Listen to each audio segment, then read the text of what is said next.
Good morning, student. We are doing social science of 6th standard and we are doing the revision of history chapter first. What, where, how and when. First we will revise keyword of this chapter. First keyword traveling. Walking from one place to another in search of livelihood and to escape from natural disaster.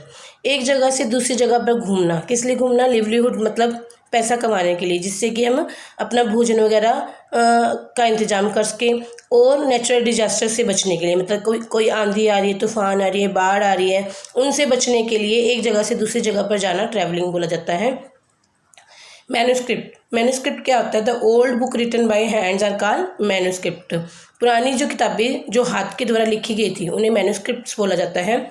Inscription, these are writing on relatively hard surfaces such as stone और metal. Hard surface मतलब कठोर जो होती है surfaces, जैसे stone और metal होता है, इन पर अगर कुछ लिखा जाता है तो उसे इंस्क्रिप्शन बोला जाता है। Archaeology means it is a study of the remain of buildings made of stones and bricks, painting and sculpture। मतलब ये आर्कियोलॉजी एक स्टडी है, मतलब छानबीन। इसमें क्या है कि पुरानी चीज़ों की खोज की जाती है, जैसे कोई पेंटिंग है, पुरानी पेंटिंग है, पुरानी स्कल्पचर मतलब मूर्तियाँ हैं, कोई पुरानी बिल्डिंग है जो स्टोन या ब्रिक्स की बनी हुई है, उनके बचे कुछ जो अवशेष होते हैं उनके बारे में खोज की जाती है। उनकी खोज करके पता लगाया जाता है कि यह किस चीज़ से रिलेटेड है। Now fifth is historian. Historian is a person who study the past. Historian एक पर्सन मतलब एक व्यक्ति होता है, मतलब जिसे हम हिंदी में इतिहासकार बोलते हैं, जो बीते समय के बारे में स्टडी करता है, बीते समय के बारे में पढ़ता है और उसके बारे में वो सारा लिख देता है। Now very short question answer. Write the name of hills in north west. North west की हिल्स के बारे में बताना है। The answer is Sulaiman and Kirthar hills. See this in diagram. This is Suleiman and Karthar Hill. This is in northwest direction. Now second, write the name of hill in the northeast. Northeast, इसी तरह से north east में जो hill थी Garo hills. Write the name of hills in central India. Central India में जो hills है, पहाड़ियाँ हैं, उसका नाम क्या है? Vindhyas. Vindhyas hill in central India. See this in map. Garo hills in north east and Vindhyas. This is a Vindhyas. Vindhyas in central of India. Write the name of river in northwest. इसी तरह से नॉर्थ वेस्ट की river बतानी है। The Indus river. Write the name of tributary of river Ganga. Ganga river की सहायक नदी कौन सी है? The Son river. In which language Rigveda written. Rigveda जो हमारा सबसे पुराना ग्रंथ है वो किस भाषा में लिखा हुआ है? Sanskrit. Now next, write the name of two words which often use for our country. हमारी कंट्री के लिए दो वर्ड्स बताने जो अक्सर हम प्रयोग करते हैं बोलने में, India and Bharat. Now see the next question answers. List one major difference between a manuscript and a inscription. Manuscript और इंस्क्रिप्शन के बीच में डिफरेंस करना है, अंतर करना है। First is manuscript. The old book written by hands are called manuscript. पुरानी जो किताबें हाथों के द्वारा लिखी गई थी उन्हें मैन्युस्क्रिप्ट बोलते हैं। They are usually written on palm leaf और on specially prepared bark of a tree known as birch which grows in the Himalayas.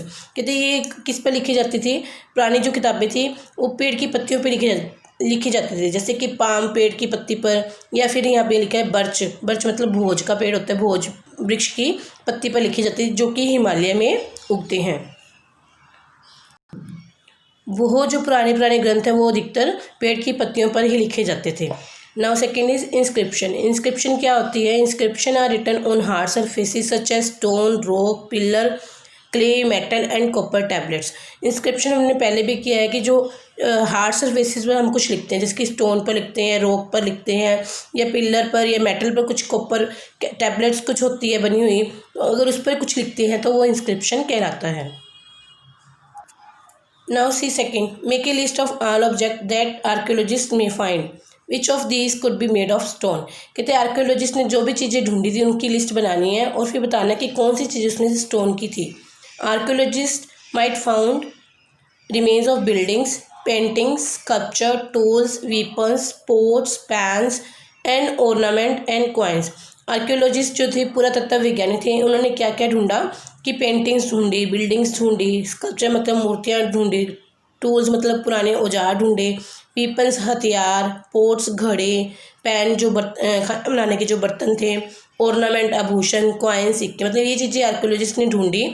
Tools weapons and buildings could have been made of stone, और ये चीज़ें सारी stone मतलब पत्थर की बनी हुई थी। Now see next question, why do you think ordinary man and women did not generally keep record of what they did, कि हम इतिहास में देखते हैं कि आम इंसानों के बारे में हमें कुछ नहीं लिखा हुआ मिलता। तो इसमें क्वेश्चन में पूछा हुआ है कि कैसे, आप क्या सोचते हो कि जो पुरुष और महिलाएं थी वो अपने बारे में रिकॉर्ड क्यों नहीं बनाते थे, क्यों नहीं लिखते थे कुछ भी? क्योंकि हमें ज़्यादा इतिहास पढ़ते तो हमें राजा महाराजा या कोई अच्छी जाति के लोगों की, एक कुलीन वर्ग के लोगों के बारे में पता लगता है, तो हमें मैन और आम ऑर्डिनरी मैन और वोमेन के बारे में नहीं पता। तो ऐसा क्यों था?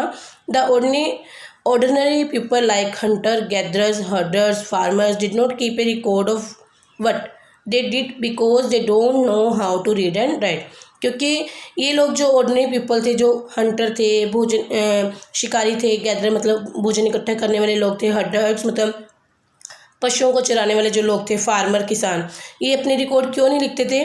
क्योंकि ये ज़्यादा इन्हें पढ़ना या लिखना नहीं आता था। Read and write, they don't know how to read and write because, क्योंकि इन्हें पढ़ना और लिखना नहीं आता था, इसलिए वो अपना रिकॉर्ड नहीं बना के रखते थे। Okay student, it's enough for today, have a nice day.